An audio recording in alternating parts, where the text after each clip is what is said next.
Hello, dear friends and colleagues.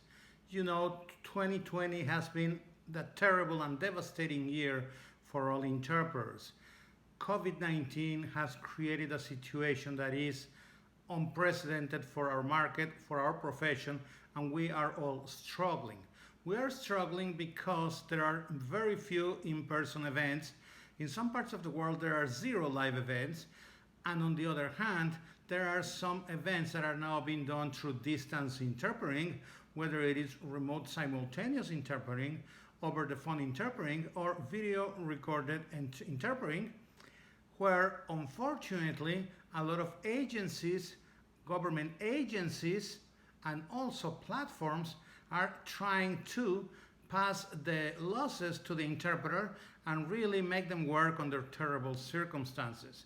We know that in many cases, agencies and even government offices in different countries are asking interpreters to do the same work they were doing before in person, but now to do it, even though it's more difficult to do it at distance, for less money. That's correct.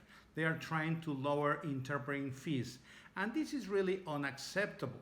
On top of that, we know that there are some that are trying to charge by the minute, by the hour, and not by the day or by the half a day at least. Moreover, they are not paying for cancellations. They are asking interpreters to work at hours that biologically are not compatible with the place where the interpreter is located at. And when we are talking about the remote mode, sometimes agencies, government offices, and the platforms are asking interpreters to do a lot of things that are really not part of our interpreting work, and they're asking for big investments in equipment, infrastructure, for things that might never come to fruition. In other words, they're asking interpreters to make major investments to acquire a lot of skills and maybe never being able to put them to practice, or maybe putting them to practice for very, very low fees. Sometimes interpreters are asked to learn a lot of technical stuff that is not part of interpreting. Sometimes they are asked to purchase equipment, hardware, software, and some other things. And then the interpreters many, many times don't see how that investment will be recovered. Well, you know all that. I am not telling you anything new. However, a few weeks ago, just as part of being sarcastic and just to have a little bit of fun on my different social media, I decided to put up a funny ad where I was advertising for remote simultaneous interpreting and asking people to contact this fictitious entity if they were interested to work under the conditions I spelled there, which is really kind of a summary of all these different things that everybody else is asking interpreters to do. So this is the ad that we used for this campaign on social media. It says like this: RSI platform hiring interpreters. The requirements are low pay expectations, work from home at odd hours, buy costly needed equipment, build a soundproof room at home, knowledge of engineering, having own tools, assume all health-related issues, waive all legal actions against us, ignore ISO compliance, waive cancellation charges, fluency in 2 languages, a plus. This is what we put on the ad, dear friends and colleagues. Of course, a lot of people thought this was really, really funny, and they got a kick out of being, receiving this on their mailbox. Unfortunately, this also helped me realize that there are people in our field that actually answer this funny ad.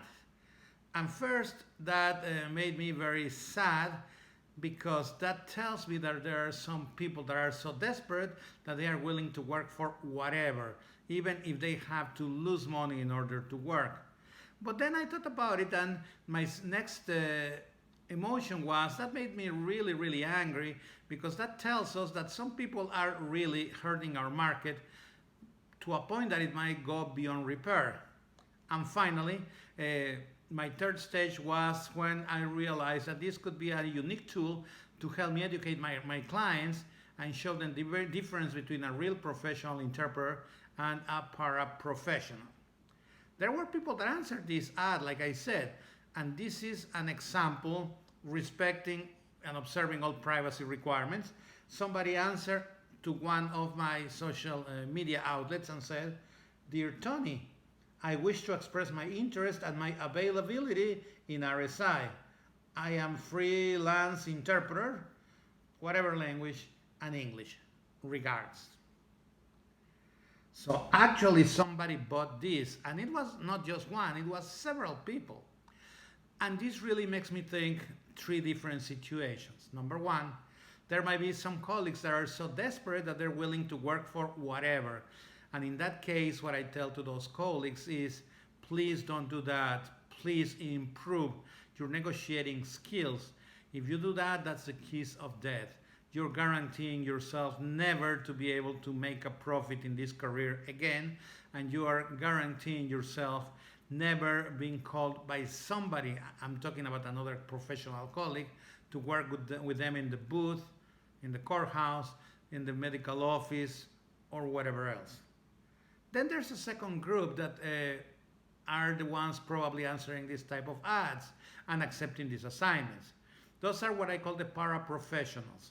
That is, people that are not real interpreters, and that now, because of the situation, or even before the situation, besides having a regular job or maybe being supported by somebody else, they decide to do this on the side because they are bilingual or quasi-bilingual, and they figured, hey, this is an easy way to make some money, and they are really not concerned about the pay or about the working conditions.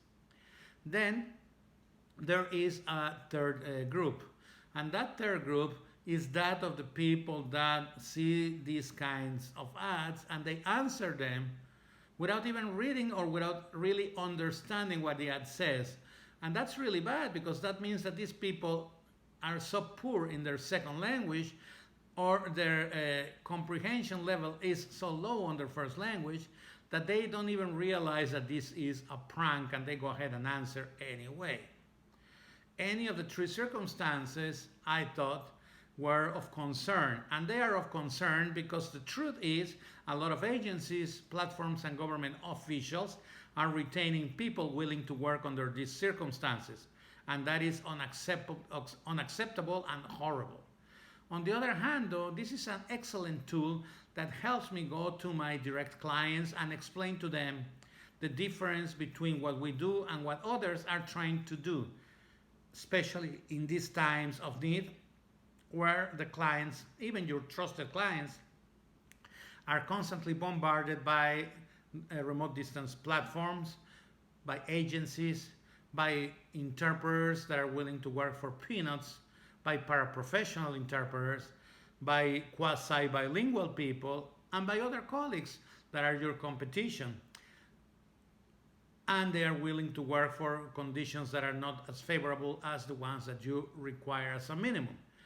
My clients, when I show them this kind of an ad and I explain what the ad really means, and I show them that people are answering, and I explain to them the three different groups that these people could belong to, they can really see that their event, their business negotiation, their conference, their C-suite meeting, whatever it might be the case, is at risk if they hire these people because of quality, because of lack of professionalism. My friends, these are very tough times. What I do ask you, invite you, and really suggest you that if you want to keep working as an interpreter in the future, do not shoot yourself on the foot. Please don't hurt your market. Don't kill your market. In these times of remote simultaneous interpreting, over the phone interpreting, and video remote interpreting, please, please, please don't lower your standards. Don't lower your fees. If nothing else, make them commensurate to the extra work that you have to do when you work remotely. And please, please respect yourselves so that the profession, your colleagues, and the clients that really value the interpreter reciprocate and respect you. Don't give in. Don't give up. be patient. At least that is my opinion. Thank you very much.